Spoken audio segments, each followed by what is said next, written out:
सांस्कृतिक राजधानी म्हणतो असं एक शहर पुण्याच्या नंतर 2 नंबरचं सांगली हे कोणाच्याही तोंडी येतं. तर त्यामुळे सांगलीमध्ये त्यातून नगरवचन मंदिराच्या ह्या व्याख्यानमालेमध्ये व्याख्यान करायला मिळणार अशी प्रतिष्ठित आणि प्रसिद्ध प्रख्यात अशी व्याख्यानमाला आणि त्यामुळे इथे आलेलं निमंत्रण हे मला अभिमानाचं होतं, आनंदाचं तर होतंच. आणि सांगलीचे प्रबुद्ध श्रोते त्यामुळे थोडं टेन्शनही आहेच, कारण सांगली ही नाट्यपंढरी आहे. तसंच कलेमध्ये सुद्धा आणि वाचनामध्ये सुद्धा खूप समृद्ध आहे. आणि सांगलीमध्ये अनेक मोठे मोठे लोक आणि खरोखरीच अभ्यासू. आत्ता तर बाहेर गेल्यावर कोणाकोणाची इथे व्याख्यानं झाली बघितल्यावर म्हणजे खरंच छाती गळतली की आता ह्या व्याख्यानमालेमध्ये आपल्याला बोलवलेलं आहे, त्यामुळे आपण त्या लाईनमध्ये कुठे बसतोय निदान असा विचार मनात येऊन येतानाचं टेन्शन जे होतं ते आणखीन थोडंसं वाढलेलंच आहे. मला जेव्हा शर्मिला म्हणजे आता माझी ही छोटी मैत्रीण सदलग्यातली तिच्याकडून हे तुमचं निमंत्रण मिळालं त्यावेळेला त्यांनी सांगितलं होतं की इतिहासाचा अभ्यास आणि माझी पहिली 2 पुस्तकं ही इतिहासावरची पेशवाईची आहेत. मी प्रॅक्टिस आणि मुलं आणि संसार अर्थातच आपल्या गृहिणीच्या सगळ्या गोष्टी सांभाळून लेखन करते, त्यामुळे लेखनासाठी मी वेळ जरा जास्तच घेते. साधारणपणे 10 वर्षाला एक कादंबरी होते. त्यामुळे आतापर्यंत माझ्या कादंबऱ्या झाल्यात फक्त 3. त्यातल्या 2 पेशवाईवरच्या आहेत. पहिली कादंबरी ही मंत्र्योत्तम नाना ही नाना फडणीसांवरची कादंबरी होती. दुसरी बाळाजी विश्वनाथ पेशवे म्हणजे या 30 वर्षाच्या प्रवासामधले 20 वर्ष मी पेशवाईतच घालवलेली आहे. तर त्यामुळे यांचा जेव्हा फोन आला तेव्हा त्यांची इच्छा होती की मी पेशवाईवर बोलावं.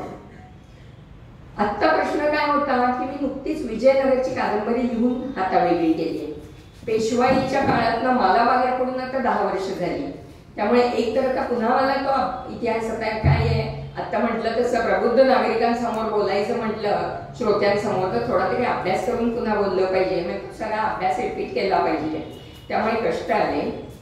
आणि दुसरं म्हणजे आणखीन एक महत्वाचं कारण सांगते की आपण किंवा आपलं राष्ट्र एकूणातच भारत आत्ता एका परिवर्तनाच्या काळामध्ये जातोय ज्याच्यामध्ये एखाद्या राष्ट्राला किंवा एखाद्या समाजाला ज्याला आपण आत्मबोध म्हणतो किंवा स्वबोध म्हणतो त्याच्या ट्रान्झिशन पिरियडमध्ये आता आपलं राष्ट्र आहे.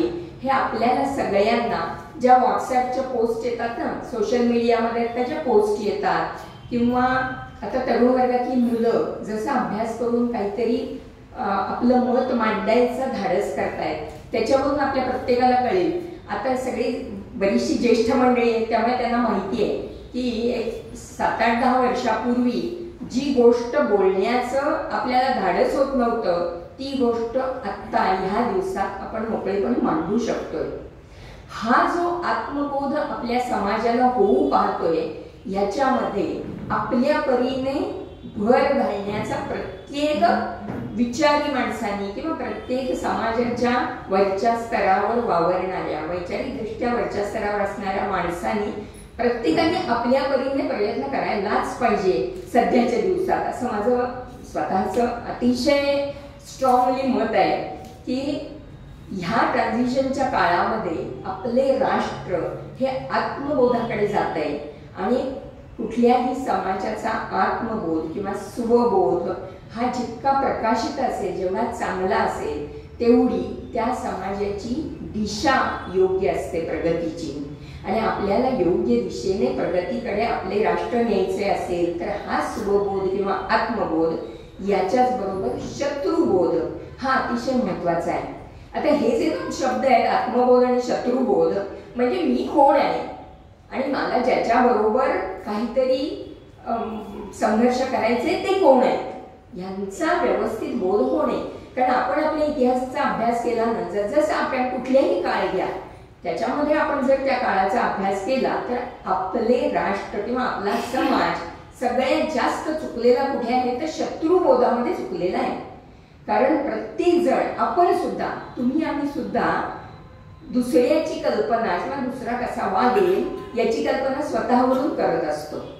आणि भारतीय समाजाची चूक तिथेच झाली की त्यांनी जेव्हा इस्लामचं प्रचंड आक्रमण आमच्यावर झालं त्यावेळी तो आलेला शत्रू हा आमच्यासारखाच आहे असं गृहीत धरलं. आणि हे आपल्या समाजातल्या सामान्य व्यक्तीपासून राजांपर्यंत, तुम्हाला सगळ्यांना माहिती असेल, नव्याने सांगायला नको की पृथ्वीराज चव्हाण आणि मोहम्मद घोरी, कारण आपण केव्हाही तेच उदाहरण देतो. मोहम्मद घोरीचा पहिल्यांदा पृथ्वीराजांनी पराभव केला होता आणि तो शरण आला होता. पण शरणागताला अभय द्यायचं ही जी आपली नीती, त्यातून राजपुतांची तर ती राजपूत अतिशय वचनाला पक्के, तर त्यामुळे ही जी राजपुतांची नीती तिला अनुसरून त्यावेळेला पृथ्वीराज चव्हाणांनी मोहम्मद घोरीला सोडून दिलं, परत पाठवलं. पूर्ण पराभव झालेला असून सुद्धा, हातात सापडलेला असून सुद्धा तो शरण आला म्हणून त्याला सोडून दिलं.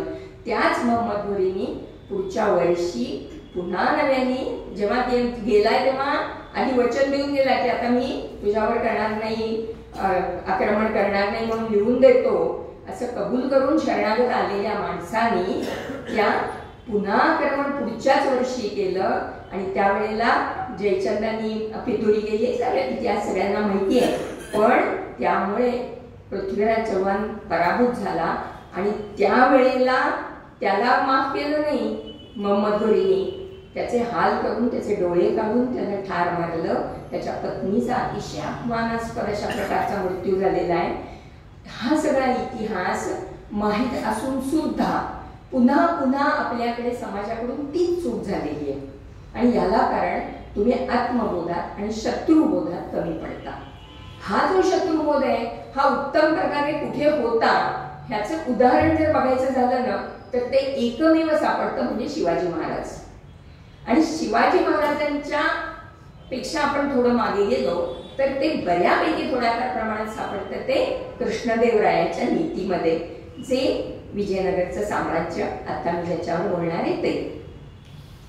तर विजयनगर साम्राज्यावर का, तर आपण सगळेजण महाराष्ट्रीय लोक, माझं माहेर महाराष्ट्रातलं पाली बरं का, त्यामुळे रायगडच्या जवळ आहे. आणि अर्थातच प्रत्येक म्हणजे रायगडच्या जवळ आहे म्हणून असं नव्हे, प्रत्येक मराठी माणसाला शिवाजी महाराज आणि त्यांचा इतिहास आणि त्याच्याबद्दल अभिमान तर आहेच. मी स्वतःनी जेव्हा शिवाजी महाराजांवरची व्याख्यानं बम पुरंदर यांच्या तोंडून प्रत्यक्ष ऐकलेली आहेत, तर त्याही वेळी आणि त्यानंतर इतिहासाचा अभ्यास करताना केव्हा तरी मध्ये मध्ये असं 2-3 वेळा 4 वेळा येत गेलं की शिवाजी महाराजांना स्वराज्याची प्रेरणा ही विजयनगर साम्राज्याकडून मिळालेली असावी. बम पुरंदरे तर आपल्या भाषणात ही गोष्ट सांगायचेच आणि ते सांगायचे की मी स्वतःनी शिवचरित्र हा माझं जीवनाचं ध्येय ठरवलंय, त्यामुळे मी बाकीच्या बाबतीत आता व्याख्यानं द्यायला जात नाही, कारण त्यांनी ठरवून घेतलं होतं स्वतःपुरतं. आणि खरोखरच त्यांनी आपल्या संपूर्ण महाराष्ट्राला शिवचरित्र म्हणजे शिवचरित्राचं वेळ लावलं किंवा शिवचरित्र आपल्याला कळलं जास्त हे बम पुरंदरांमुळे कळलं. त्यांचं पुस्तक आणि मग श्रीमानयोगी कादंबरी आपण वाचतो, बाकीच्या गोष्टीतून इतिहास जो इतिहासाच्या पुस्तकात येतो तो सुद्धा महाराष्ट्रात बऱ्यापैकी चांगला आहे. मला वाटतं 4थी पासूनच इतिहासाच्या पुस्तकात शिवाजी महाराज येतात, पण कर्नाटकात येत नाहीत बरं का. कर्नाटकात शिवाजी महाराजांचा अतिशय त्रोटक इतिहास आहे आणि तीच गोष्ट विजयनगरच्या बाबतीत तिकडे आहे. अर्थात कर्नाटकाच्या इतिहासात सुद्धा विजयनगर जास्त मोठ्या प्रमाणावर नाही. या उलट म्हणजे आता जे मी म्हटलं की स्वबोध आपल्याला व्हायला पाहिजे, या स्वबोधापासून आपल्या समाजाला हेतुपुरस्सर दूर ठेवण्यात आलं. आता आपल्याला राजकारणात जायचं नाही, पण पहिले आपले राज्यकर्ते हे असे होते की ज्याच्यातून तुमच्या समाजाचं स्वत्व जागं होईल, स्वाभिमान जागा होईल, तुमचा आत्मबोध तुम्हाला चांगल्या दिशेकडे घेऊन जाईल, अशा आमच्या इतिहासातल्या गोष्टी आम्हाला जास्त प्रकर्षाने कळवू द्यायला हव्या होत्या. पण आज आमची इतिहासाची पुस्तकं बघितली तर त्याच्यामध्ये आता तुम्हाला सगळ्यांना माहितीये मुघलांचा इतिहास हा सगळ्यांना डिटेल माहितीये. कोणी पण सांगेल मला बाबर आला, बाबराचा मुलगा म्हणजे कोण?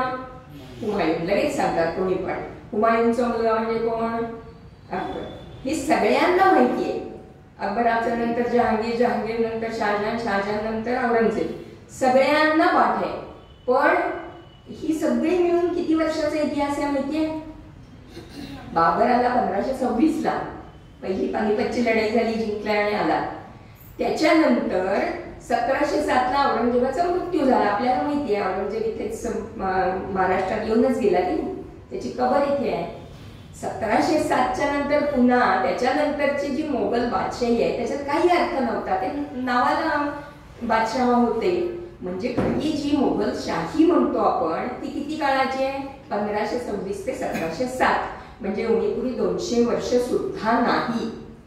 आणि या उलट अत्यंत वैभवानी ज्याचं जगातलं एकमेव राज्य म्हणून, राष्ट्र म्हणून कौतुक करता येईल, वर्णन करता येईल असं वैभवशाली, नुसतं ऐहिक वैभव नाही तर आध्यात्मिक वैभव, सांस्कृतिक वैभव हे जिथे परिपूर्ण होतं असं विजयनगर साम्राज्य 1336 ते 1565 म्हणजे जवळजवळ 250 वर्ष अतिशय वैभवात नांदलं.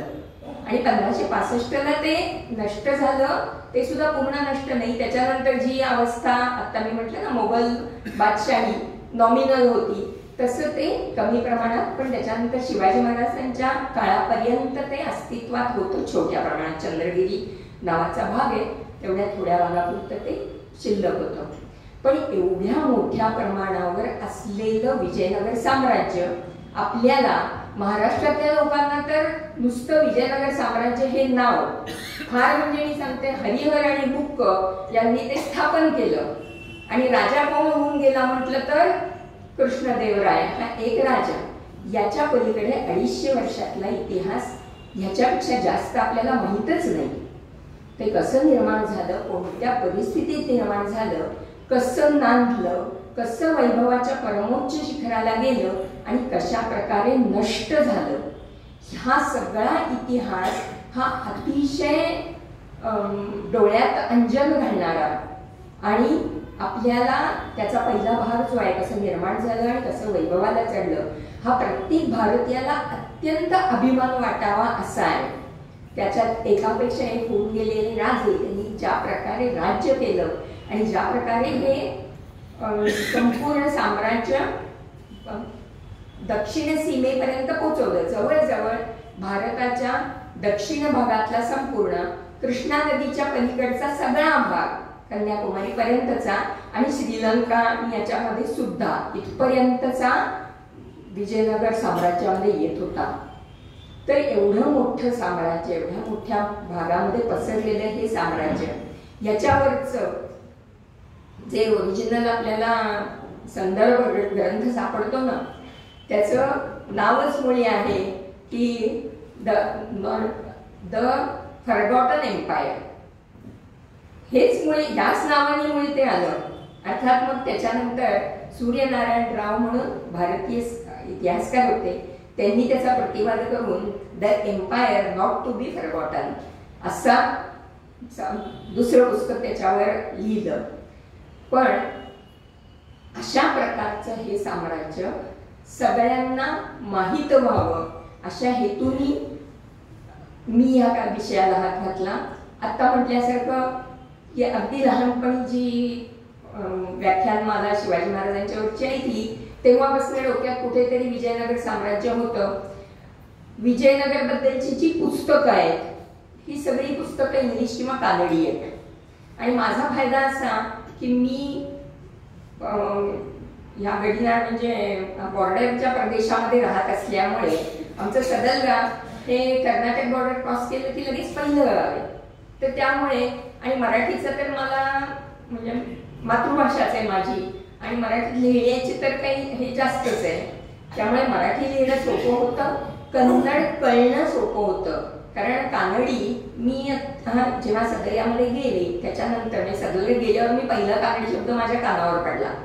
पण तिथल्या सामाजिक संस्थांशी थोडा शैक्षणिक संस्थांशी थोडाफार संपर्क असल्यामुळे कानडी मोघम मला बोलता किंवा लिहिता येतं, लिहिता वाचता येतं. पुस्तकं वाचणं इतकं नाही. पण आमच्या इथे माझ्या शेजारीच एक निवृत्त शिक्षिका राहतात. तर त्या निष्ठेने मी पुस्तकं आणून दिली की रोज ते ठराविक 20 पानं 25 पानं वाचून दाखवायचं काम करायच्या. आणि त्यामुळे कानडी पुस्तकं मला वाचलेलं कानडी मला समजणे इतकं आहे मला.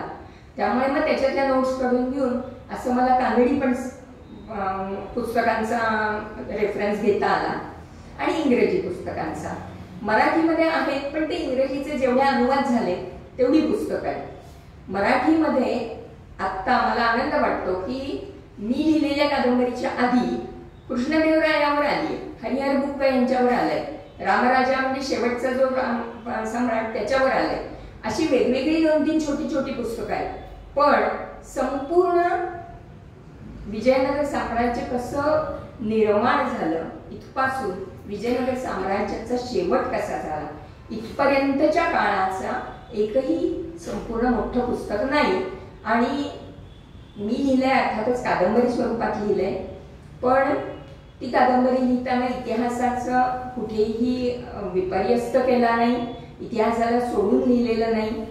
कल्पनेला वाव भरपूर असून सुद्धा जिथे जेवढी आवश्यक तेवढ्याच कल्पना वापरून केलंय. आता शिवाजी महाराजांच्या चरित्राचा किंवा शिवाजी महाराजांबद्दलचा अभिमान आपल्या प्रत्येकाच्या मनात असल्यामुळे माझ्या पुस्तकाची रचनाच मुळी अशी आहे की शिवाजी महाराज हे त्यांच्या वयाच्या 10व्या वर्षी 9व्या किंवा 10व्या वर्षी पुण्याहून बंगळूरला शहाजीराजांकडे गेले होते. हा इतिहास आहे. तर त्यावेळी ते जवळजवळ 1.5 ते 2 वर्ष बंगळूरमध्ये राहिलेले होते. आणि हा काळ कुठला, आता आपण शिवाजी महाराजांचं 1627 किंवा 1630 हे जन्म साल मानलेलं आहे. तर 30 जर जन्मसाल मानलं तर 1640च्या सुमारास ते गेलेले होते. मग हा काळ कुठला, तर ह्या काळामध्ये विजयनगर साम्राज्य चंद्रगिरीच्या थोड्याशा परिसरामध्ये शिल्लक होतं. आणि बंगळूर आणि परिसरामध्ये जे छोटे छोटे म्हणजे आता आपल्याकडे कसे नंतर संस्थानिक झाले ना, तसे त्यांच्याकडे पाळेगार झाले. किंवा आता नंतर जे म्हैसूरचं राज्य वडियार आले ना, हे सुद्धा विजयनगरच्या सरदारांचे अशातनच आलेले आहेत. त्यामुळे त्यावेळेला जेव्हा शहाजीराजे म्हणजे नुकतंच 1565 नंतर एक 50-60 वर्षामध्ये अजून तिथे विजयनगरच्या बऱ्याच गोष्टी किंवा विजयनगर पाहिलेली कोणी म्हातारी माणसं असतील किंवा विजयनगरच्या अनेक पुरावे किंवा अनेक गोष्टी त्यांनी तिथे पाहिल्या असतील. याशिवाय विजयनगर साम्राज्याच्या काळामध्ये जी खूप प्रचंड मोठ्या प्रमाणात शिल्पकला आणि शिल्पकलेनी समृद्ध असलेली अशी मंदिरं बांधली गेली. याच्यातली काही मंदिरं बंगलोर परिसरामध्ये आहेत. आणि ही मंदिरं त्यांनी पाहिली असतील किंवा शहाजीराजांच्याकडून त्यांना विजयनगरची माहिती कळली असेल. अशा गोष्टी झालेल्याच असणार. जेव्हा 2 वर्ष एक उत्सुकता असलेला किंवा ज्याला आपण हुशार चुणचुणीत म्हणतो असा मुलगा आणि एखाद्या राजाचा म्हणजे त्या ठिकाणी सरदार म्हणून एक राजेशाही पद्धतीनेच राहत होते की शहाजीराजे, ते विजयनगरच्या पद्धतीप्रमाणे आपला दरबार भरवत असत शहाजीराजे. म्हणजे ह्या गोष्टीचा काही ना काही प्रभाव शिवाजी महाराजांवर नक्की पडला असेल. मग मी अशी माझ्या पुस्तकामध्ये मी अशी कल्पना केलेली आहे की जी सत्याला धरून असेल किंवा कदाचित सत्यही असेल की बंगळूरहून पुण्याकडे येताना जिजाबाई मुद्दाम शिवाजीराजांना हम्पी दाखवण्यासाठी घेऊन आल्या. आणि हम्पीचं उद्ध्वस्त सगळं इतकं संपूर्ण उद्ध्वस्त झालेलं, दगडाच्या राशी साठलेल्या आहेत. जिथे 70-75 वर्षापूर्वी एक वैभवशाली नांत नगर होतं, अशा ठिकाणी नुसत्या सगळीकडे दगडाच्या राशी आणि या मोठ्या मोठ्या शिळा, पडके, वाडे, म्हणजे एकही तिथे जिवंतपणाची खूण असू नये अशा प्रकारचं नगर शिवाजी महाराजांनी तिथे प्रत्यक्ष पाहिलं असणार. आणि साहजिकच अरे मी ऐकलेलं विजयनगर आणि हे प्रत्यक्ष बघतोय हे विजयनगर म्हणजे हम्पी. ह्याच्यामधली तफावत त्यांच्या बालवनाला नक्कीच जाणवली असणार, कारण तो 10 ते 12 वर्षाचा मुलगा आहे. आणि मग मी अशी कल्पना केली की मग त्यांना तिथे विजयनगरची संपूर्ण कथा सांगितली. आणि ती सांगितली कुणाच्या तोंडून सांगवायची, आता तिथे तर जिवंत वस्ती नाही, तर त्या ठिकाणी मी अशी कल्पना केली की त्यांना एक साधू महाराज तिथे भेटतात आणि ते त्यांना कथा सांगायला लागतात. मग जिजाबाई भेटतात जाऊन आणि साधू महाराज, तुम्ही एवढी हे सांगताय माझ्या मुलाला, आणि मला असं वाटतं की तो मला सांगतो की अगाई ते मला सांगतात तेव्हा मला हे कळत नाही की मी नुसतं ऐकतोय का मी पाहतोय प्रत्यक्ष प्रसंग. तर मग इतकी हे, मग तुम्ही नक्कीच कोणीतरी सिद्ध पुरुष असणार, तर मला कृपा करून सांगा तुम्ही कोण आहे. तेव्हा ते साधू महाराज सांगतात की मी ह्या हंपी नगरीचा नगर पुरुष आहे. म्हणजे नगरीचा आत्मा, ज्याला जसा एखाद्या वास्तूला वास्तू पुरुष असतो तसा या नगरीचा नगर पुरुष आहे. आणि ज्या प्रकारे या नगरीचा विध्वंस झाला आणि ही नष्ट झाली, त्यांनी मला अत्यंत यातना झाल्या आणि त्या यातनांमध्ये मी अजून तडफडतोय, त्यामुळे मला मुक्ती मिळाली नाही. आणि जर बाकीच्या आता इंद्रप्रस्थ एवढी पांडवांची राजधानी ती राहिली नाही, रामाची अयोध्या मुघल याच्यामध्ये नाहीशी झाली, तर तशीच विजयनगर पण नाहीसं झालं असतं किंवा कालाच्या ओघात हळूहळू गेलं असतं तर ते ठीक होतं की ते काळाचं आहे म्हणून मानलं गेलं असतं. पण ज्या प्रकारे ह्या नगरीचा विध्वंस केला गेला त्यांनी मला अतिशय यातना झाल्या आणि ह्या यातनांना उपशम नाहीये, म्हणून मी इथे असा आहे आजपर्यंत. मग जिजाबाई म्हणते की तुम्ही माझ्या मुलाला का सांगताय ही कथा. तेव्हा ते सांगतात की तुझ्या मुलामध्ये मला हे गुण दिसत आहेत की तो याच्यामधून काहीतरी प्रकाश दाखवू शकेल समाजाला. तर ती म्हणते काय प्रकाश म्हणजे, तर तेव्हा ते सांगतात की जेव्हा हिंदूंचं एक मोठं साम्राज्य पुन्हा निर्माण होईल, हिंदू पातशाही निर्माण होईल, हिंदूंचा एक छत्रपती जेव्हा राज्याभिषेक करून घेईल तेव्हा माझ्या वेदनांचा उपशम होईल. आणि मला तुझ्या मुलामध्ये हे गुण दिसत आहेत आणि म्हणून मी त्यांना ही कथा सांगतोय. आता यापेक्षा डिटेलमध्ये मी जाणार नाही, कारण आता तुम्ही माझं पुस्तक वाचणारच नाही कोणी, त्यामुळे पुस्तकाच्या जास्त ह्याच्यात न जाता आम्ही थोडंसं विजयनगरकडे येईल परत. तर विजयनगरची निर्मिती ही ज्या प्रकारे झाली ती सुद्धा अद्वितीय आहे. म्हणजे संपूर्ण उत्तर भारत मुसलमानांनी व्यापलेला होता आणि इस्लामची, आपण जे सगळे इस्लामचे अत्याचार आणि हे ऐकतो याच्याकडे भरडला जात होता. त्यावेळेला अल्लाउद्दीन खिलजीची पहिली स्वारी देवगिरीवर झाली. आता मला तुम्हाला डिटेल सांगायची आवश्यकता नाही. देवगिरीवर स्वारी झाली, तो येईपर्यंत हा रामदेवराय झोपलेलाच होता, कारण असं उगीच कोणीतरी कोणावर तरी स्वाऱ्या करण्याची आपल्याला सवय नाही. आणि समजा अशी कोणीतरी स्वारी केली तरी खंडणी घेऊन तो परत झाला, त्यामुळे त्याला काही, आणि त्यांनी अशी भूल उठवली होती की हा याच्याशी भांडून काहीतरी दुसरीकडे नोकरीला चाललाय, अशी भूल उठवून तो आला. पण एवढं मोठं 1,00,000 सैन्य घेऊन आलेला, संपूर्ण एवढे 800,000 किलोमीटर प्रवास करून आलेला अल्लाउद्दीन खिलजी आपल्या देवगिरीच्या पायथ्याशी येईपर्यंत रामदेवराय आरामात होता. त्यांनी काही हालचालच केली नाही पर्यायाने.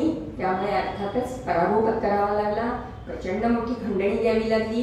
कशी बशी स्वतःच्या जीवाची सुटका करून घेतली आणि अल्लाउद्दीन खिलजी परत गेला. देवगिरीपर्यंत आलेला अल्लाउद्दीन खिलजी अर्थातच त्याला दक्षिणेकडच्या संपत्तीची चटक लागली, कारण त्यांनी पाहिलं की दक्षिणेकडे केवढी संपत्ती आहे. कारण दक्षिणेकडच्या राज्यांना तोपर्यंत इस्लामच्या आक्रमणाचा अजिबात त्यांच्यावर कधी आक्रमण होऊन त्याचा चटका बसलाच नव्हता. त्यामुळे ही सगळी राज्य आपापल्या याच्यामध्ये मशगूल होती की आपापसातल्या छोट्या छोट्या लढाई, आणि ह्याच्यामध्ये आपलं राज्य म्हणजे संकुचितपणा स्वतःचं राज्यापुरता करण्यामध्ये ते मशगूल होते. कारण जी गोष्ट सुरुवातीला आर्य चाणक्यांनी केली सिकंदरच्या स्वारीच्या वेळेला ती व्हायला पाहिजे होती ना मुसलमानांच्या स्वारीच्या वेळेला. जर भारतातली छोटी छोटी राज्य एकत्र येऊन लढली असती तर इस्लामचं एवढं मोठं आक्रमण आपल्यावर झालंच नसतं. आपला प्रत्येक वेळेचा ड्रॉबॅक हाच आहे की कधीही आपण एकत्रितपणे लढलो नाही. प्रत्येक राज्य छोटं छोटं. आता सुद्धा बघा, आपण प्रत्येक जण भाषा म्हणून वेगळे, प्रांत म्हणून वेगळे, आपापसात वाद, लहान लहान वाद.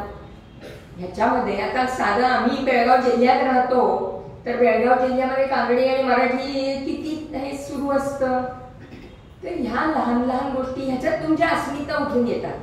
तर हीच गोष्ट छोट्या छोट्या राज्यांमध्ये होती. तर त्यावेळेला संपूर्ण दक्षिण भारतामध्ये 4 मोठी राज्य होती, 4 मोठे काय म्हणायचं साम्राज्य कुळं होती, 4 मोठी. म्हणजे एक म्हणजे देवगिरीचे यादव, जे साधारणपणे संपूर्ण महाराष्ट्र व्यापून होते. त्याच्यानंतर आंध्राच्या बाजूला काकतीय वंश, काकतीय लोक हे साधारणपणे संपूर्ण आंध्र, वरंगळचे किंवा तेव्हा त्याला ओरुगल्ल म्हणत असत त्या प्रांताला. तर हे ओरुगल्लचे काकतीय. त्याच्यानंतर खाली आलं की द्वार समुद्र म्हणजे आत्ताच हळेबीड. हळेबीड म्हणजे ना वेलूर हळेबीड. आपण वेलूर हळेबीडची मंदिर आणि शिल्पकला पाहायला जातो. हसनच्या जवळ हळेबीड आहे. तर ते हळेबीड हे राजधानी असलेलं होयसळचा साम्राज्य. या होयसळ हा राजा आणि त्याच्या खाली कन्याकुमारीपर्यंत म्हणजे साधारणपणे संपूर्ण तमिळनाडू व्यापलेला पांड्य राजे. असे 4 मोठे राजे होते. त्याच्या आधीची जी चालुक्य किंवा राष्ट्रकूट ही मोठी राज्य होती, ही तोपर्यंत कालाच्या ओघामध्ये जवळजवळ नष्टप्राय. राजपूत तर पूर्णच नष्ट झाले. ते चालुक्य अगदी थोड्या प्रमाणात कुठेतरी छोटंसं राज्य राहिल्यासारखं असे चालुक्य शिल्लक होते. पण ह्या काळात सुद्धा म्हणजे आता आपल्याकडे जे वेरूळ आहे, वेरूळचं जे लेणं आहे, हे राष्ट्रकूटांच्या काळात झालंय. म्हणजे किती आधी आपल्याकडे केवढं मोठ्या प्रमाणात आता. आणि वेरूळ लेण्याचं वैशिष्ट्य तुम्हाला माहित असेल की ते संपूर्ण एका दगडात म्हणजे वरून खोदत खोदत खोदत खाली, म्हणजे नंतर त्याच्यानंतर जवळजवळ वेरूळच्या लेण्याच्या नंतर जवळजवळ 400-500 वर्षानंतर सुद्धा विजयनगरच्या काळामध्ये जी मंदिरं शिल्पकलेने नटलेली आपण म्हणतो, ती सुद्धा बांधलेली मंदिर आहेत. पण वेरूळचं लेणं जे आहे हे खोदत, म्हणजे तुम्ही वर्ण सुरू करायला पाहिजे. म्हणजे कल्पना करा की त्याचं मॅथमॅटिक्स किती परफेक्ट पाहिजे, त्याचं सायन्स किती परफेक्ट पाहिजे आणि त्यांची मशिनरी सुद्धा किती परफेक्ट पाहिजे. कारण तुम्ही वेरूळ लेणं जर पाहिलं असेल तर त्याची प्रमाणबद्धता, त्यातली शिल्प म्हणजे ते उलट खणत खणत खणत येऊन उलटी करून संपूर्ण निर्माण करणं म्हणजे खरोखरी आज सुद्धा आपल्याला ती अशक्यप्राय गोष्ट वाटते. एवढं उत्तम प्रकारची कारागिरी त्या काळामध्ये वेरूळ लेण्यामध्ये झालेली आहे. तर ते राष्ट्रकूट ते साधारण 10व्या शतकापर्यंत नाहीसे झालेले होते. 12व्या शतकापर्यंत चालुक्य सगळीकडे, चालुक्यांनी तर खूप मोठा भाग भारताचा व्यापला होता. कारण गुजरातमध्ये चालुक्यांची एक शाखा होती, आसामकडे एक शाखा होती आणि खाली जी मी म्हटलं द्वार समुद्र इथपर्यंत चालुक्यांचं राज्य होतं. हळूहळू काळाच्या ओघामध्ये ते पण लहान लहान लहान होत चालुक्यांचा शेवटचा वंशज आनेगोंदीला जंबुकेश्वर म्हणून राज्य करत होता.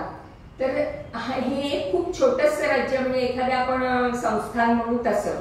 आता आपल्याकडे छोटी छोटी छोटी संस्थान असतात. सांगलीवाल्यांना सांगायला नको, सांगली संस्थानच होतं. पण म्हणजे सांगली संस्थान एक आहे तर पटवर्धनांचं दुसरं कुरुंदवाडला संस्थान, म्हणजे ही किती लहान लहान संस्थान होती ना.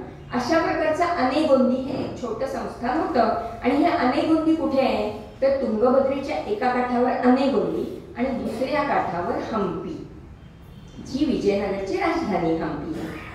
तर हे आनेगोंदी हा छोटासा विभाग तिथे जंबुकेश्वर म्हणून चालुक्याचा शेवटचा वंशज राज्य करत होता. आता आलेला अल्लाउद्दीन खिलजी हा पहिल्यांदा देवगिरीला येऊन परत गेला. आणखी काही वर्षांनी त्यांनी, जेव्हा तो राजा झाला, आपल्या काकाला मारून तो राजा झाला, तो बादशाह झाल्यानंतर त्यांनी मलिक काफूर म्हणून आपल्या सरदाराला पाठवून दिलं. हा मलिक काफूर फक्त देवगिरीपर्यंत येऊन थांबला नाही, तो आणखीन पुढे आला. तो पुढे आल्यावर तो प्रतापरुद्र म्हणून जो राजा काकतीय वंशाचा म्हणजे ओरुगल्ल म्हणजे वरंगळ म्हणजे आंध्र प्रदेश आत्ताचा, या आंध्रामध्ये त्यांनी स्वारी केली आणि या प्रतापरुद्रेचा पराभव केला. त्याच्यानंतर तो तिथेही नाही थांबला. प्रतापरुद्राकडनं खूप मोठी खंडणी घेतली, त्याला आपलं मांडलिक बनवलं. तिथून तो वीरबल्लाळ म्हणून जो होयसळ राजा राज्य करत होता द्वार समुद्राला, तिथे स्वारी करून गेला. त्यांनी पहिल्यांदा छानपणा, कारण मुस्लिमांचा म्हणजे विध्वंस आणि हा एवढ्या मोठ्या प्रमाणावर असायचा की त्यांची दहशतच खूप होती. आणि त्यामुळे वीरबल्लाळने आधीच खंडणी कबूल करून टाकली आणि आपलं राज्य वाचवलं.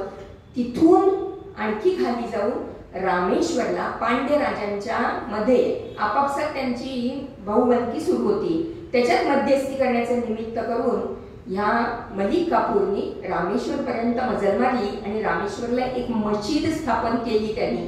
ती दक्षिण भारतात स्थापन झालेली पहिली मशीद. तिथे एक मशीद स्थापन करून तो परत गेला. काही काळानंतर, हा इतिहास खूप मोठा सांगत बसत नाही कारण आपल्याला अजून खूप पुढे जायचं आहे. तर काही काळानंतर मलिक काफूर गेला. त्यानंतर खुसरू खान म्हणून एक छोटंसं मध्ये राज्य झालं. ते गेल्यानंतर त्या काळामध्ये एकदा पुन्हा स्वारी झाली. पण त्या काळामध्ये रामदेव रायाचा जो जावई होता तो हरपाल, त्याला तेही तुम्हाला माहित असेल की हरपाल देवाला संपूर्ण कातडी सोलून वेशीवर टांगून ठेवलं, इतक्या वाईट प्रकारे मारलं. ते तो खुसरू खान आणि मुबारक खान म्हणून अल्लाउद्दीन खिलजीचा मुलगा होता मुबारक खिलजी, त्यांनी ते वाईट कर्म केलेलं होतं. पण तिथपर्यंत येऊन तो परत गेला. त्याच्यानंतर मात्र जेव्हा मोहम्मद तुघलक हा आला, त्या खिलजी लोकांच्या नंतर तुघलकांचं राज्य आलं आणि मोहम्मद तुघलकाचा गियासुद्दीन तुघलक म्हणून वडील. तर त्यांचं राज्य असताना मोहम्मद तुघलक पहिल्यांदा स्वारी करून आला आणि त्यांनी प्रतापरुद्रला, देवगिरीचं राज्य तर संपवलंच होतं, तिथे त्यांनी आपला सरदार ठेवला होता आणि इकडे आंध्रामध्ये स्वारी करून प्रतापरुद्रला त्यांनी बंदी करून दिल्लीला घेऊन गेला. तो या प्रतापरुद्रकडे दोन सैनिक होते, दोघं जण अधिकारी होते सेनेमध्ये. ती दोघं म्हणजे हरिहर आणि बुक्क. हा प्रतापरुद्र गेल्यामुळे ही दोघं जण आता काय करायचं म्हणून आणखीन दक्षिणेकडे यायला लागली आणि त्यावेळेला ती आनेगोंदीमध्ये आली. आनेगोंदीमध्ये जंबुकेश्वर हा राजा राज्य करत होता, जो चालुक्याचा शेवटचा वंशज होता. मग ती जंबुकेश्वराकडे राहिली. ह्या काळामध्ये शृंगेरी पीठावर विद्यातीर्थ महेश्वर म्हणून एक अतिशय द्रष्टा माणूस होता आणि माधवाचार्य म्हणून त्याचे शिष्य होते. ही दोघं जण अत्यंत दृष्टी माणसं, म्हणजे चाणक्याच्या तोडीचं राजकारण आणि समाजकारण आणि अध्यात्म ज्याला कळत असेल असा माणूस म्हटलं तर, आणि शंकराचार्यांचा आध्यात्मिक वारसा असा असलेला माणूस म्हटलं तर हे माधवाचार्य.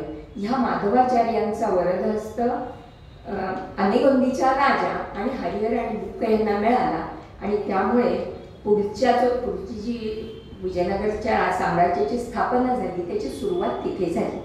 कारण ह्यांनी, माधवाचार्यांनी हे जाणलं की आता जर ह्या सगळ्या वेगवेगळ्या पंथाचे वेगवेगळ्या, आता वैष्णव होते, शैव होते, लिंगायत होते, जैन होते, बाकी ह्याच्या सगळ्या आपापल्या पंथामध्ये वाटला गेलेला हिंदू समाज एकत्रित होऊन कसं तोंड देईल ह्या इस्लाम आक्रमणाला. कारण इस्लामचं हे आक्रमण हे फक्त राजकीय आक्रमण नाहीये, तर हे आपल्या संपूर्ण संस्कृतीवर आक्रमण आहे. आणि उद्या आपल्या देशातली, म्हणजे आपले ज्याला आपण भारतीयत्व म्हणतो आणि भारतीय संस्कृती म्हणतो, ही नष्ट व्हायला आली आहे. त्यामुळे आता जर आपल्याला आपल्या संस्कृतीला वाचवायचं असेल तर ह्या सगळ्या बारीक पंथांना एकत्र केलं पाहिजे. आणि म्हणून त्यांनी खूप एक मोठी मोहीम उघडली की आपल्या, कारण ते शंकराचार्यांचे शिष्य होते आणि शंकराचार्यांचा शृंगेरी आणि कांची कामकोटी ह्या दोन शंकराचार्यांच्या पीठांचा खूप मोठा प्रभाव दक्षिण भारतावर होता. तर वेगवेगळ्या पंथांचे जे धर्मगुरू होते, मुख्य होते, प्रमुख होते, त्यांना गाठायचं, त्यांना समजून सांगायचं, एकत्र येण्याचं महत्त्व सांगायचं, असं सुरू झालेलं असतानाच हरिहर आणि बुक्क तर त्यांचे शिष्यच होते झालेले. पण त्याच वेळेला मोहम्मद तुघलकाची पुन्हा स्वारी झाली आणि खूप शूरपणे जंबुकेश्वरांनी त्यांना तोंड देऊन सुद्धा आनेगोंदीला शेवटी हार पत्करावी लागली आणि सगळीच्या सगळी आनेगोंदीची जेवढं सैन्य होतं ते कापून तरी काढलं गेलं. राजा होता, त्याला 12 मुलं होती, त्यातली 10 मुलं मेली आणि 2 मुलांना ते पकडून मुसलमान करायला घेऊन गेले आणि त्याचे 6 अधिकारी मंत्री हे त्यांना जिवंत हाती लागले. त्याच्यातही 2 जण होते, हरिहर आणि बुक्क. मग त्याच्यामधनं त्यांना दिल्लीला घेऊन गेले. जाताना अतिशय यातनांना तोंड द्यावं लागलं, कारण ते वाईट प्रकारे वागवत असत, कारण गुलाम म्हणूनच मिळत होते ना ते. सामान्य प्रजेमधनं त्यांनी तरुण तरुण लोक निवडून घेतली होती आणि हे 6 मंत्री असे यांना पकडून नेत होते.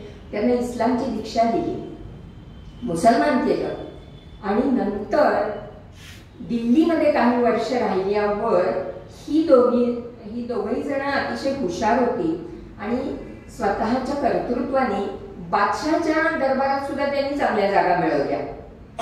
आणि त्या अनुभवाच्या जोरावर मोहम्मद तुघलक हा शिकलेला होता, विद्वान होता, पण चमत्कारिक होता, म्हणजे लहरी होता अतिशय. पण त्याचा जो राज्यकारभार होता त्या राज्यकारभारामध्ये त्यांनी अनेक गोष्टी हुशारीने बसवलेल्या होत्या आणि ह्या दोघांना त्याचा चांगला अनुभव तिथे राहिल्यामुळे मिळाला. पुढे मोहम्मद तुघलकाचं तुम्हाला माहिती आहे, त्यांनी सबंध राजधानी हलवली आणि देवगिरीला आणली. त्याची लहर फिरली आणि त्यांनी राजधानी आपली देवगिरीला आणवली. त्याला कारण आपण लहरी म्हणलो ना तरी त्याचा विचार तसं म्हटलं तर हुशारीचा होता. याला कारण त्यावेळेला संपूर्ण जवळजवळ भारतावर मुघलांचं राज्य व्हायला आलं होतं आणि त्यामुळे देवगिरी म्हणजे आताचं औरंगाबाद हे मध्यवर्ती आहे. त्यामुळे खालच्या पण भागावर वरच्या पण भागावर लक्ष ठेवणं आणि सारा गोळा करणं सोपं आहे. त्यातून दक्षिणेकडचा भाग समृद्ध आहे आणि तिथे जास्त प्रमाणात हे होत नव्हते, संघर्ष होत नव्हता.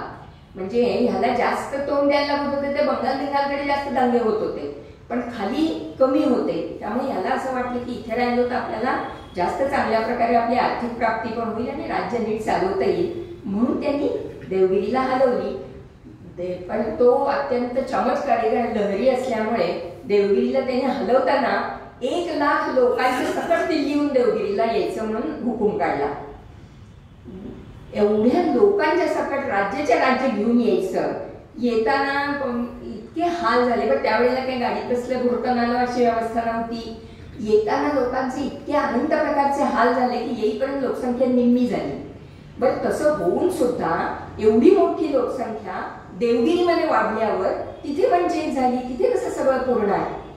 मग त्याचं आर्थिक हे डळमळीत झालं. आर्थिक डळमळीत झालं म्हटल्यावर ते करण्यासाठी त्यांनी काय केलं, सोन्याच्या मोरांच्या ऐवजी त्याच किमतीनं तांब्याच्या मोरा चालतील म्हणून हे काढून टाकला वटे हुकूम, राजाचा हुकूम. बरं तो तर काय मोडायची कोणाची शामत नाही.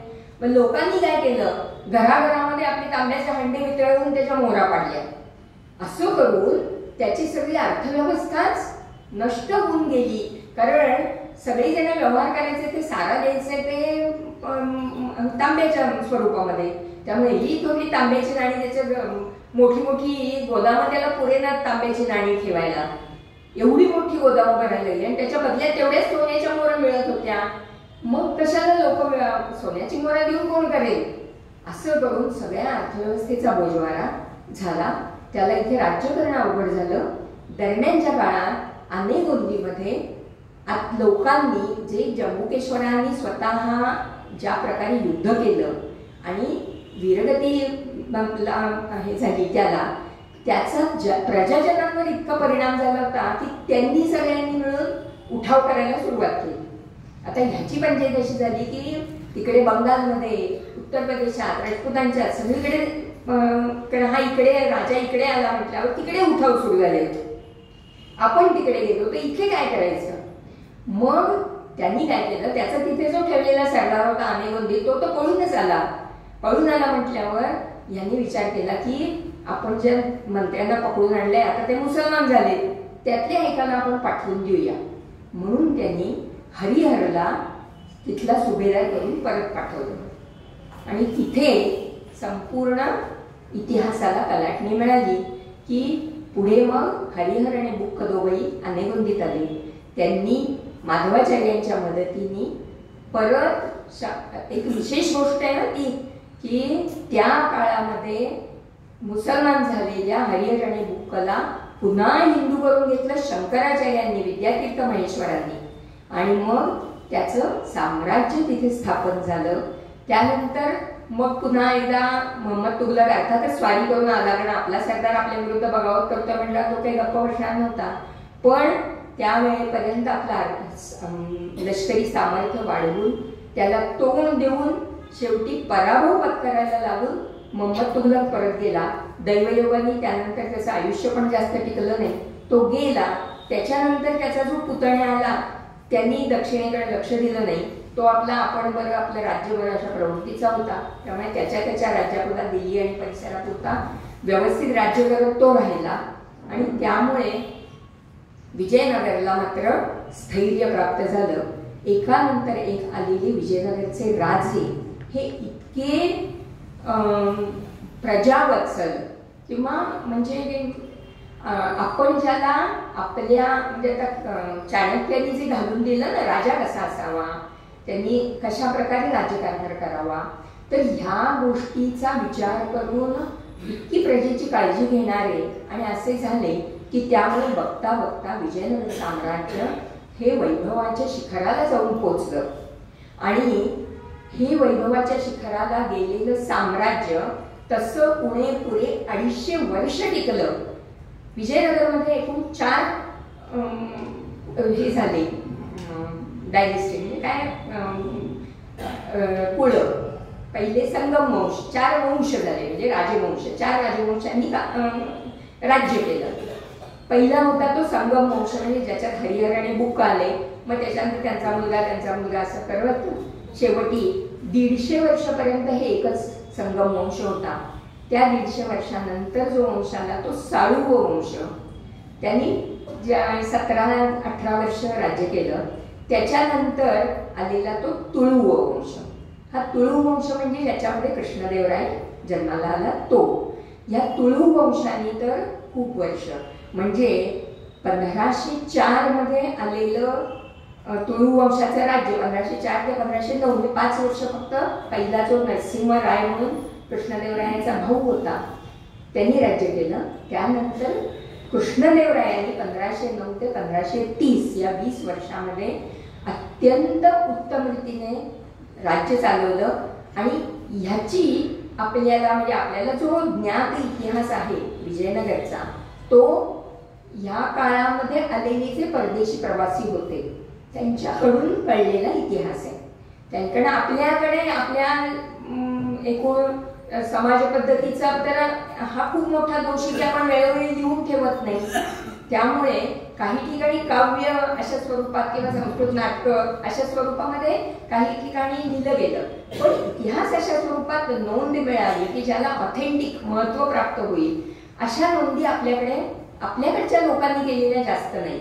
मग आपल्याला हा इतिहास कळतो तो जास्त करून पोर्तुगीज लोकांकडून, कारण पोर्तुगीजांचा त्यावेळी नुकतंच भारतामध्ये प्रवेश झाला होता. त्यामुळे पोर्तुगीज, मग नंतर फ्रेंच आले, मग इंग्रज सगळ्यात उशिरा आले. पण पोर्तुगीज आणि फ्रेंच ही लोक कृष्णदेवरायाच्या काळात सुद्धा इथे आलेली आहेत. आणि त्यांनी असं लिहून ठेवलेलं आहे की जगाच्या पाठीवर अशी एखादी नगरी आहे हेच खरं वाटत नाही, अशा प्रकारची ही नगरी आहे. म्हणजे त्याच्यातली एक गंमत म्हणून सांगते की तो पेस म्हणून जो ज्यांनी नंतर पुस्तकी म्हणजे आपलं नोंद करून ठेवली ना, तो आला आणि त्याला आत राजवाड्यात जायचं होतं. तर त्यावेळेचा दरबार संपला होता म्हणून राजवाड्याचं काही दरबाराची काही हे उघडी नव्हती. मग तो बाहेर कडेला थांबला. तर तेवढ्यामध्ये कोणीतरी दरबार संपून आलेला सरदार माणूस त्याला भेटला. मग त्यांनी विचारलं की आता मला दरबार बघायचा आहे. म्हणाली आजची वेळ संपली, आता उद्याला हे होईल. तोपर्यंत राजवाड्यातून एक स्त्री बाहेर आली. तिचे अलंकार आणि असं बघून त्यांनी वाकून त्याला 3-3 वेळा टोपी घालून असं करून नमस्कार केला. तर तो म्हणाला काय करतोय? म्हणाला नाही, राणीसाहेब बाहेर आले ना म्हणून मी नमस्कार केला. अरे ती राणी नाहीये, ती दासी आहे साधी तिची. तर ती दासी, तो म्हणला अरे बापरे दासी, तिने एवढे अलंकार आणि हे घातलेले होते की त्याला वाटलं ह्याच राणीचे हवे. म्हणजे इतक्या प्रकारचा, इतक्या मोठ्या प्रमाणावर समृद्धी, सांगण्याचा हेतू एवढाच की इतकी समृद्धी विजयनगरच्या काळात होती. असं म्हणतात की तिथे जे बाजाराची सुद्धा गंमत होती बरं का. जिथे जिथे खूप मोठ्या प्रमाणावर मंदिर अर्थातच होती. आता सुद्धा तुम्ही आता कोणी हम्पी पाहिलेलं असेल, आता उद्ध्वस्त झालेलं आहे, पण अवशेषांमध्ये अजून सुद्धा जी खूप मंदिरं आहेत की नाही, या प्रत्येक मोठ्या मंदिराच्या बाहेर एक बाजार भरायचा. आणि हा बाजार, ह्या बाजारामध्ये असं सांगतात की आपण कांदे बटाटे जसं घेऊन किंवा कोथिंबीरच्या जुड्या घेऊन बसतात ना, तसं मोत्याचे वाटे, रत्न, हिरे, माणकं अशी मोकळ्यावर उघड्यावर विकायला असायची. तर अशा प्रकारचा बाजार ह्या लोकांनी, परदेशी प्रवाशांनी कधी पाहिलाच नव्हता. तर म्हणजे असं पोत्यामध्ये मोती करून ठेवले होते आणि त्याचे वाटे करून ठेवले होते. म्हणजे फुलाचे वाटे विकतात तसे मोत्यांचे वाटे विकत होते. तर ह्या गोष्टीचा त्यांनी नोंद करून ठेवली आहे की मला माहीतच नव्हतं की असं कोणीतरी, असा एखादी नगरी ह्या पृथ्वीच्या पाठीवर एखादी असेल. बरं, इथे सगळ्या प्रकारचे व्यापार तर विजयनगरचा इतक्या देशांशी चालू होता. आपल्याला वाटतं की आयात निर्यात आपली इंग्रजांच्या नंतर सुरू झाली, नाही. जवळजवळ अनेक देशांची, म्हणजे जवळपासच्या तर देशांची होतेच व्यापारी संबंध. आपले अरब तर आधीपासूनच येत होते. म्हणजे मला तर असं वाटतं की चालुक्यांच्या पासून अरबांचा आपल्याशी व्यापार होता. तुम्हाला माहिती आहे का की आपल्याकडे आपण इतिहास शिकतो की वास्को द गामाने भारताचा शोध लावला. आणि वास्को द गामा शोध कसा लावाय? वास्को द गामा आला 1498 मध्ये. त्याच्या आधी संपूर्ण भारतामध्ये एक मोठं साम्राज्य, अनेक म्हणजे वर्षानुवर्ष, हजारो वर्षाची संस्कृती नांदतीये. मग एवढी मोठी, म्हणजे आमच्या तक्षशिला आणि नालंदामध्ये जहाज बांधणी शास्त्रापासून शास्त्र शिकवली जात आहेत. तुम्हाला माहिती आहे, कुतुब मिनारच्या शेजारी जो विष्णुस्तंभ आहे, त्या विष्णुस्तंभाला काय रसायन वापरलंय ते आज पण आपल्या शास्त्रज्ञांना सांगता येत नाहीये नक्की. एवढ्या मोठ्या प्रमाणावरचं रसायनशास्त्र आमच्याकडे होतं आणि एवढ्या मोठ्या प्रमाणावर वास्तुशास्त्र. तर सांगितलं मी आता, वेरूळसारखी लेणी, विजयनगरच्या काळात तर हजारो शिल्प उभी राहिली. शिल्पकलेने नटलेला प्रदेश आहे. आता सुद्धा तुम्ही भग्न झालेलं हम्पी पाहिलं तरी सुद्धा आश्चर्याने चकित व्हायला होतं. कारण त्याचे ते विजय विठ्ठल मंदिराचे खांब अजून सुद्धा ते आता तर त्यांनी ते कॉम्प्युटराइज करून त्याची काहीतरी व्यवस्था केली. कारण मध्यंतरी लोकांनी सारखं बडवून, तुम्हाला माहिती आहे ना, विजय विठ्ठल मंदिराला जे खांब आहेत त्या खांबामधनं वेगवेगळ्या वाद्यांच्या नुसार सारेगमप ऐकू येतं. म्हणजे एकात मृदुंगाचं, एकात तबल्याचं येईल ऐकू. अशा प्रकारे वेगवेगळ्या वाद्यांमधनं, तालवाद्य पण वेगवेगळी. तर ते खांब जे आहे ते लोकांनी बडवून त्यांनी त्यातला एक खांब तर इंग्रजांनीच नष्ट केला. कारण त्यांना कुतूहल की हे कसं केलंय, म्हणून त्यांनी ते कापून पाहिलं आणि त्यामुळे तो हे केला. पण बाकीचे जे होते खांब ते आतापर्यंत चांगलेच आहेत. म्हणजे अगदीच उत्तम स्थितीत होते. पण आता ते जे पर्यटक जातात ते सगळे प्रत्येक जण बळवायला लागला आणि त्यामुळे ते खराब व्हायला लागले. म्हणून मग त्यांनी मध्यंतरी ते बंद केलं होतं. आता परवा तेव्हाच एक 4 दिवसात बातमी आली की त्यांनी काहीतरी कॉम्प्युटराइज करून ते परत त्याचा अनुभव द्यायला सुरुवात केली आहे तुम्हाला.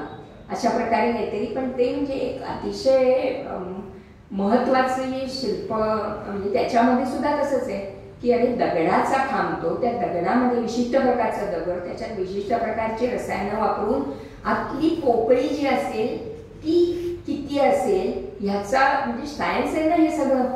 एवढ्या मोठ्या प्रमाणावर शास्त्र आम्हाला माहिती होती. आणि तुम्ही म्हणता वास्को द गामाने भारताचा शोध लावला. म्हणजे इव्हन वास्को द गामा आला त्यावेळेला सुद्धा त्याला तिथल्या पोर्तुगालच्या बंदरामध्ये कुठेतरी एक भारतीय व्यापारी भेटला आणि तो व्यापारी त्याला इथपर्यंत घेऊन आला. त्या व्यापाऱ्याला मसाल्याचे पदार्थ पाहिजे होते म्हणून तो कालिकत बंदरात आला आणि म्हणून वास्को द गामा कालिकतला येऊन पोहोचला. तो व्यापारी होता गुजराती. तो जर गुजरातला गेला असता तर वास्को द गामा पहिल्यांदा गुजरातला गेला असता. आणि वास्को द गामाने स्वतःने लिहून ठेवलंय की त्या व्यापाऱ्याचं जहाज हे माझ्यापेक्षा कित्येक चांगलं होतं आणि ते माझ्यापेक्षा आकाराने छोटं होतं, पण ते जास्त मजली आणि जास्त फास्ट जात होतं. म्हणजे त्याची विद्या कला ही माझ्यापेक्षा श्रेष्ठ दर्जाची होती. तर अशा प्रकारची भारतीय संस्कृती इथे उत्तम नांदत असताना आम्ही म्हणतो की वास्को द गामाने भारताचा शोध लावला. याला कारण आम्हाला जो इतिहास शिकवला गेला हा सगळा इंग्रजांच्या दृष्टीतून इतिहास शिकवला गेला. आणि म्हणून इंग्रजांच्या दृष्टीतून शिकलेल्या इतिहासामुळे आपल्याला अनेक गोष्टी चुकीच्या किंवा अनेक गोष्टी चुकीच्या समजत आल्या. मला वेळ किती आहे आणखी? ऑलरेडी वेळ होऊन गेलाय. नाही म्हणजे मी शेवटाकडे येते हळूहळू. तुम्हाला खूप बोर होत नाही ना? नको आता उठा, आता पुरे करा असं म्हणेपर्यंत नाही सांगा. काय आहे, विजयनगरचा सगळा इतिहास मी आत्ता अभ्यासलेला असल्यामुळे मला ते सांगायला लागल्यावर किती सांगू आणि किती नको असं वाटतं. पण पुढेपर्यंत जायचं म्हणजे निदान कुठेतरी वेळेचा हे ठेवला पाहिजे. तर मी शेवटाकडे येते हळूहळू. तर एवढ्या मोठ्या प्रमाणावर म्हणजे सांगते की कलेच्या दृष्टीने अत्यंत म्हणजे कलेच्या दृष्टीने म्हणजे शिल्पकला, संगीतकला, नृत्यकला, त्याच्यानंतर चित्रकला आणि साहित्यातलेही सगळे प्रकार ना, म्हणजे काव्य, नाटक. तुम्हाला माहिती असेल कृष्णदेवराय स्वतः अत्यंत चांगली काव्य लिहित होता आणि त्यांनी नाटकही लिहिलंय. साहित्य निर्मिती कृष्णदेवरायाची स्वतःची चांगली आहे आणि तो स्वतः वीणा पण वाजवत होता, म्हणजे कलाकारही होता स्वतः. आणि त्याच्या राज्यामध्ये सगळ्या कलांना अत्यंत चांगलं हे होता प्रोत्साहन. आपण अकबराचा ऐकतो की त्याच्या दरबारात काय होते नवरत्न. हा, तर तसं त्याच्या आधी कित्येक वर्ष म्हणजे याच्या दरबारामध्ये कृष्णदेवरायाच्या दरबारामध्ये अष्टदिग्गज होते. त्यांना अष्टदिग्गज म्हणायचे. आणि कृष्णदेवरायाचे जे गुरु होते व्यासराय म्हणून त्यांनी हे अष्टदिग्गज नाव दिले. अष्टदिग्गज म्हणजे दिशांचे रक्षण करणारे गज. म्हणजे हा पृथ्वीचा भार ज्या किंवा म्हणजे काय म्हणायचं भूतलाचा संपूर्ण भार 8 हत्तींनी पेलून धरलेला आहे, ज्याच्यातला एक ऐरावत मग पुंडरीक वामन असे काय ते 8 हत्ती आहेत. त्यांना दिग्गज म्हणतात. त्या 8 दिशांना 8 हत्ती असतात. त्यांनी हा भूतलाचा भार पेललेला आहे. तर तसे तुझ्या राज्यामध्ये तुझ्या ह्या संपूर्ण तुझ्या राज्यसभेला ज्यांच्यामुळे उत्तम शोभा आली आहे असे हे अष्टदिग्गज आहेत असं व्यासरायांनी त्यांना दिलेलं नाव होतं. याच्यामध्ये आपल्याला सगळ्यांना एक माहीत असलेला म्हणजे तेनालीरामा. तेनालीरामा आहे त्यातला एक होता. अलसाणी पेड्डण्णा म्हणून होता, मादण्णा म्हणून असे 8 जण होते. तर ह्या प्रत्येकाची काव्य प्रसिद्ध आहेत आणि त्याच्यात त्याच्या तोडीचं काव्य स्वतः कृष्णदेवरायाचं सुद्धा आहे. म्हणजे त्यांनी सगळ्या कलांना प्रोत्साहन दिलं त्या काळामध्ये. आता आपल्याला म्हैसूरचा हे माहिती आहे दसरा आपल्याकडे अजून प्रसिद्ध आहे. तर म्हैसूरचा दसरा कुठून आला तर ती विजयनगरची परंपरा आहे. विजयनगरमध्ये वर्षामधनं एकदा सगळे जे त्याचे संपूर्ण आता तुम्हाला सांगितलं ना मी पार कन्याकुमारी पर्यंत राज्य होतं, इकडे आसाम पर्यंत विस्तारलेलं होतं.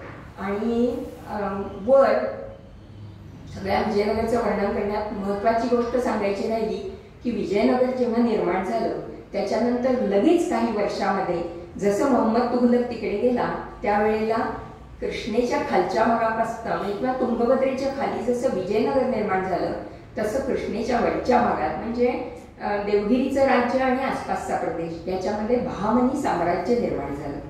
आणि हे बहामनी साम्राज्य हसन गंगू बहामनी म्हणून बादशहाचा सरदार होता.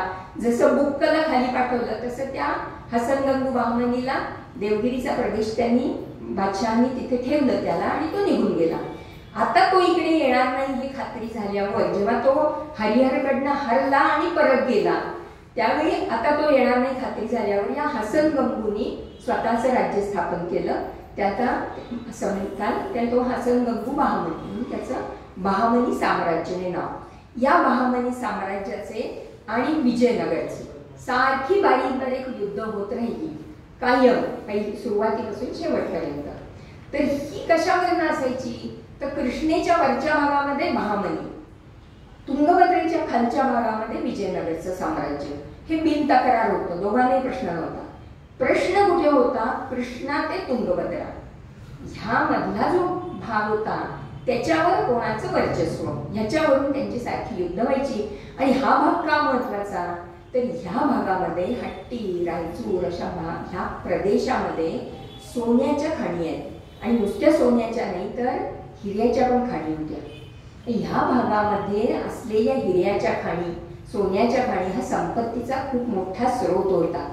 आणि ह्याच्या कृष्णदेवरायाच्या काळापर्यंत ह्या विजयनगरच्या राजांनी अजिबात बहामनी लोकांना तिकडे फारसा प्रवेश करू दिला नव्हता. कधीतरी असं व्हायचं की तो प्रदेश यांच्या ताब्यात असायचा, कधीतरी यांच्या ताब्यात असायचा. पण जेव्हा जेव्हा विजयनगरचे राजे वर्चस्व असलेले असायचे त्यावेळेला हा प्रदेश जास्त करून विजयनगरच्या भागात असायचा. आणि कृष्णदेवरायाच्या काळात तर त्यांनी त्याची अत्यंत उत्तम व्यवस्था लावून दिली होती की हिऱ्यांच्या खाणीमध्ये त्या त्या भागातले विशेष हे असलेले काय कारागीर उत्तम असलेले मग ते हिऱ्यांना पैलू पाडायचे. आणि आपल्याला जो कोहिनूर हिरा माहिती आहे ना, तो कोहिनूर हिरा त्यातल्या खाणीत सापडलेला आहे मूळ. मग तो नंतर आदिलशहाकडे होता. तर ह्या बहामनी राज्याचे काही काळानंतर 5 भाग झाले. ह्या 5 भागांमध्ये एक आदिलशहा, एक निजामशहा, एक कुतुबशहा, आणखीन एक बारीदशहा आणि एक इमादशहा अशा 5 शाह्या निर्माण झाल्या. आणि ह्या 5 शाह्यांनी पहिल्यांदा कसं होतं, कधीतरी आदिलशहा हा निजामशहा आणि आदिलशहाचे कायम वैर आणि त्यामुळे आदिलशहा कधीतरी विजयनगरची मदत मागायचा. मग विजयनगरच्या राजाला मदतीला जायचा, मग ते दोघं मिळून निजामशहाचा पराभव करायचे. कधीतरी कुतुबशहा याची मदत मागायचा, ते आदिलशहाचा पराभव करायचे. असं उलट सुलट होत होतं. पण काही काळानंतर जेव्हा ह्यांच्या लक्षात आलं की दरवेळेला ह्याच्यामध्ये फायदा होतोय विजयनगरचा आणि आपण सगळे हे मुसलमान राज्य असून आपण हारतोय. आणि याला कारण काय तर बहामनी राज्य जेव्हा एकत्र होतं त्यावेळेला ते आणि विजयनगर हे समतुल्य होते. पण जेव्हा यांच्या 5 शाया झाल्या अर्थातच यांची शक्ती कमी झाली आणि विजयनगर एकसंध राष्ट्र होतं ज्यांच्याकडे 700 बंदरं होती त्या काळामध्ये. आणि एवढ्या 700 बंदरातून व्यापार चालू होता. तर एवढ्या मोठ्या प्रमाणावरचं हे राज्य सगळ्या 5 शायांनी मिळून धर्माच्या नावाखाली एकत्रित येऊन सगळ्यांनी मिळून विजयनगरचा नाश केला. आणि ज्या प्रकारे विजयनगरचा नाश झाला त्यावेळेला कृष्णदेवराया गेल्यानंतर विजयनगरच्या राज्याला काही प्रमाणात थोडा अस्ताव्यस्त झालं. अच्युतराय म्हणून कृष्णदेवरायाचा भाऊ होता, त्यांनी त्यानंतर 10 वर्ष जवळजवळ राज्य केलं. पण त्याला कृष्णदेवरायाची सर नव्हती, पण त्यांनी रेटलं, म्हणजे त्या काळात कमी तरी झालं नाही. त्यानंतर मात्र 1-1.5 वर्षाचा काळ हा विजयनगरला अतिशय वाईट गेला. कारण ह्या अच्युतराय वारला आणि त्याचे जे मेव्हणे होते ते 2 जण अतिशय आपमतलबी आणि काय म्हणायचं संकुचित वृत्तीचे असे होते. आणि त्यामुळे त्या 1.5 वर्षामध्ये त्यांनी अतिशय वाट लावून टाकली. विजयनगरच्या एकूण सगळ्या जे राज्यकारभाराची घडी बसवली होती. पण दैवयोगाने नंतर किंवा विजयनगरच्या नशिबाने त्यानंतर कृष्णदेवरायाचा जावई रामराया, म्हणजे ज्याला आपण आता शेवटचा रामराया म्हणतो, तो त्यांनी राज्य सांभाळलं. त्यांनी अर्थात राज्य सांभाळलं ते कृष्णदेवरायाचा पुतण्या सदाशिवराय म्हणून होता, तो 1.5 वर्षाचा होता. त्याला राज्यावर बसवलं आणि त्याचा कारभारी म्हणून स्वतः राज्य सांभाळलं. अर्थात सदाशिवराय छोटा असल्यामुळे रामराया हाच सर्वसर्वा होता. आणि शेवटचे जे युद्ध लढलं गेलं ते सुद्धा रामरायाच्या नेतृत्वाखालीच लढलं गेलं. पण पहिल्यापासून जे मी सांगितलं की आपल्याला आत्मबोध आणि मुख्य म्हणजे शत्रुबोध नाही, ती गोष्ट रामरायाच्या बाबतीतही झाली की ज्या वेळेला आदिलशाही आणि निजामशाही यांच्यामध्ये काही ना काहीतरी कुरकुरी चालू असायच्या. रामरायाची मदत एकदा आदिलशाह घ्यायचा, एकदा निजामशाह घ्यायचा, एकदा कुतुबशाह घ्यायचा, या गोष्टी चालू होत्या. एकदा अशाच काळामध्ये आदिलशहाला त्यांची शिया आणि सुन्नीमध्ये पण हे असतात की नाही, तसे शिया आणि सुन्नीमध्ये एक राजवट बदलल्यावर आदिलशहाचा कुठला तरी मुलगा आल्यावर शिया आणि सुन्नीमध्ये हे झालं. सुन्नी वर्चस्व आल्यावर शिया पंथाचे हजारो लोक सैन्यातले आदिलशहाकडनं सोडून आले आणि त्याच्यामधले 2 भाऊ जे 1,000 सैन्य त्यांच्याकडे असलेले सरदार होते, छोटे सरदार, ते रामरायाच्या नोकरीत आले आणि रामरायांनी त्याला ठेवून घेतलं. ह्या सरदारांवर हे वाढत वाढत मग त्यांनी आपला बस्तान चांगलं बसवलं आणि प्रत्येकाची पहिली जी काय 1000-2000 फौज होती ती वाढवून 25-25 हजाराच्या फौजेपर्यंत ते गेले.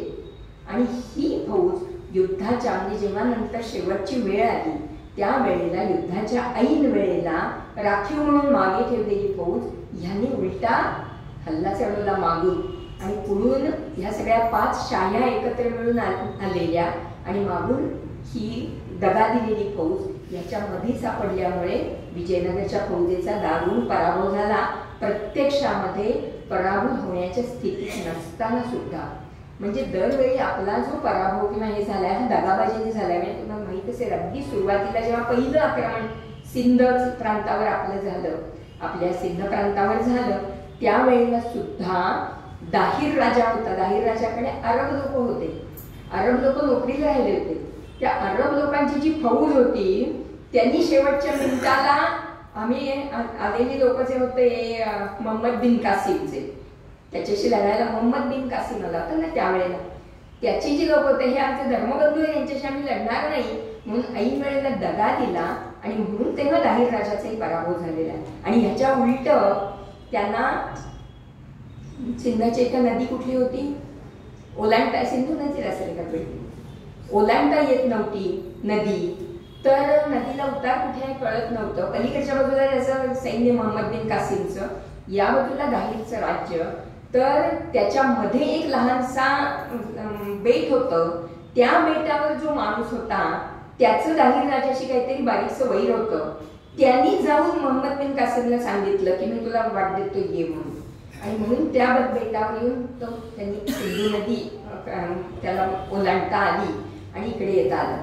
म्हणजे हिंदू माणसांनी बेईमानी करायची आणि हे नसताना सुद्धा अरब लोकांनी ऐन वेळेला दगा दिला आणि म्हणून पहिलं जे आपला पराभव झाला आणि तिथून सुरुवात जी झाली, इस्लामने भारतात आक्रमण करायला सुरुवात जी पहिली झाली ती तिथून झाली. प्रत्यक्षात त्याच्या आधीपासून जवळजवळ 50-60 वर्ष किंवा 100 वर्ष म्हणा जवळजवळ ते एवढ्यापासून मुसलमानांचा प्रवेश करायचा प्रयत्न चालला होता, पण त्यांना जमलं नव्हतं त्यावेळेला. पण ह्या दाहिर राजाचा पराभव झाला आणि मग सिंधकडनं इकडे आत आले. मग पुढे सगळ्या 300 वर्षामध्ये ते दिल्लीपर्यंत येऊन पोचले आणि मग पुढचा सगळा इतिहास. तर तशाच प्रकारची गोष्ट ह्याच्यामध्ये सुद्धा झाली. आणि ही लढाई जी लढली आहे त्याची सुद्धा गंमत आहे बरं का. आपण तुम्ही ऐकलं असेल सगळ्यांनी, ही लढाई कुठली, हा तालीकोटचं म्हणतात हे बरोबर आहे, तालीकोटचं युद्ध, कारण तालीकोट तिथून जवळ आहे म्हणून.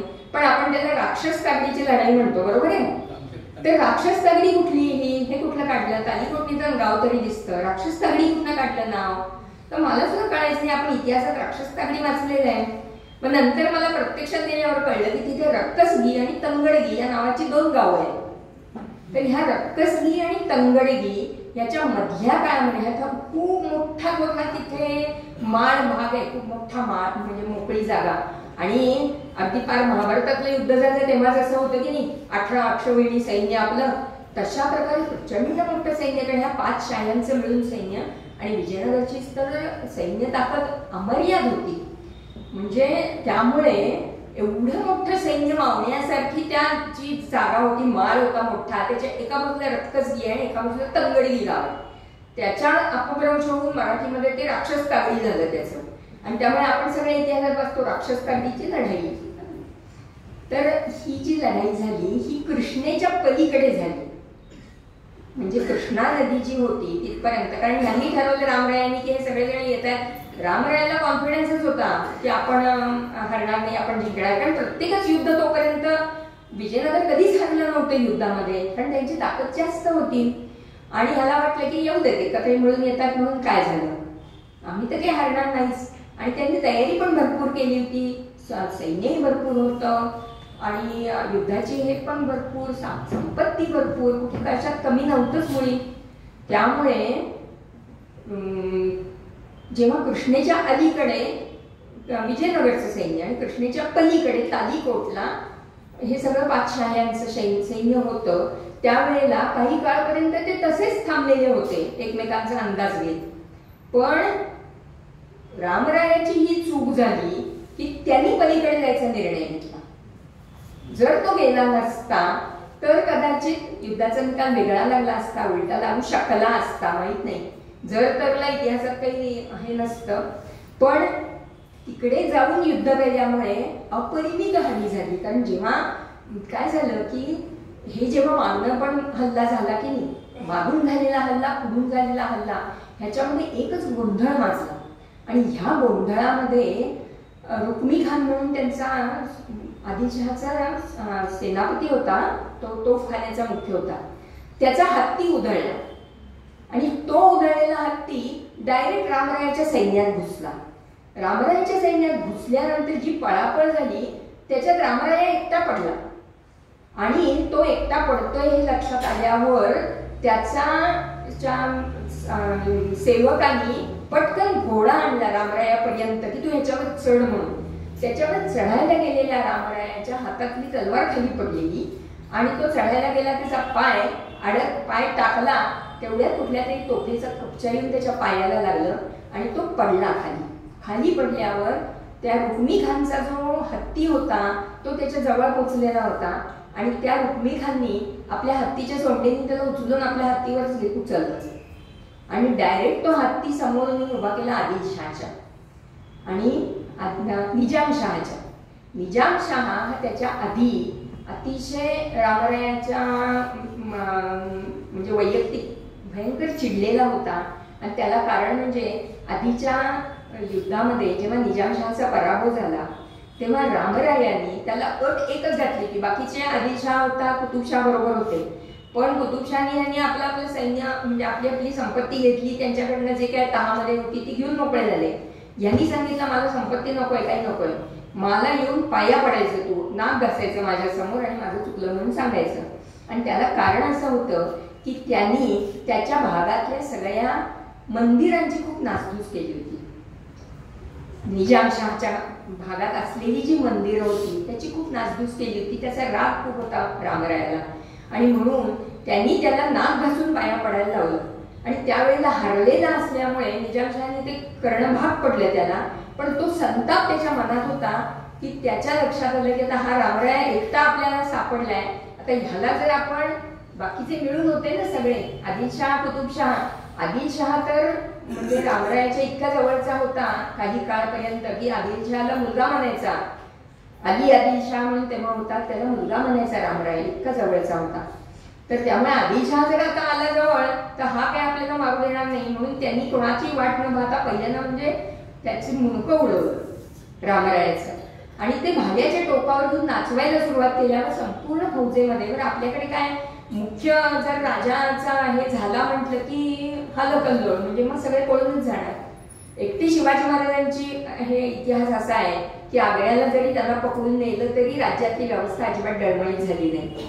किंवा प्रत्येक वेळी म्हणजे अफजलखानाच्या वधाच्या वेळेला सुद्धा जरी अफजलखानाने मला मारलं तरी सुद्धा खालची फौज जिवंत जाता कामा नये ही व्यवस्था शिवाजी महाराजांनी तेव्हाही करून ठेवली. याला कारण लोकांच्या मनामध्ये स्वराज्याबद्दलची निष्ठा निर्माण केली, राजाबद्दलची नाही. पण तोपर्यंत हिंदूंचं आहे की राजासाठी लढायचं. तर ही गोष्ट जी होती त्यामुळे संपूर्ण फौजेमध्ये अत्यंत गोंधळ माजला, पळापळ झाली आणि पळायला गेलेले लोक पळणार कुठे, मागे संपूर्ण कृष्णा नदीमध्ये उड्या मारल्या धडाधडा लोकांनी आणि त्याच्या पाठीमागे त्यांचा पाठलाग करणाऱ्या सैन्यांनी उड्या मारल्या आणि कृष्णा नदी अक्षरशः लालेलाल झाली सगळ्यांनी. इतका खूप मोठ्या प्रमाणावर संहार झाला. पुढे तिथेच थांबले नाही तर त्यांचा हे सगळं सैन्य नंतर हम्पीपर्यंत आलं, विजयनगरपर्यंत गेलं आणि विजयनगरमध्ये सगळे निवांत होते. कारण आतापर्यंतचा इतिहासच कधी असा नव्हता की उगीच येऊन कुणी कोणाला मारले. राजांच्यात युद्ध व्हायचं, तह व्हायचे, राजा संपत्ती द्यायचा आणि संपायचं युद्ध. त्यामुळे जरी लोकांना समजलं होतं की आपण हारलोय तरी सुद्धा प्रत्यक्ष विजयनगरमध्ये लोक निवांत व्यवहार चालू होते. पण जशी ही वाऱ्याच्या वेगाने आलेली ही सगळी वावटळ तिथे येऊन पोचली आणि हम्पीमध्ये एकच सगळा त्यांनी विध्वंस मांडला आणि असा विध्वंस केला की जगाच्या इतिहासात अशा प्रकारे नाहीसे झालेलं नगर आत्तापर्यंत एकही नाही. अशा प्रकारचा विध्वंस म्हणजे लहान मुलं पाहिलं नाही, स्त्रिया पाहिल्या नाही, स्त्रियांना बाटवणं, बलात्कार याची पराकोटी.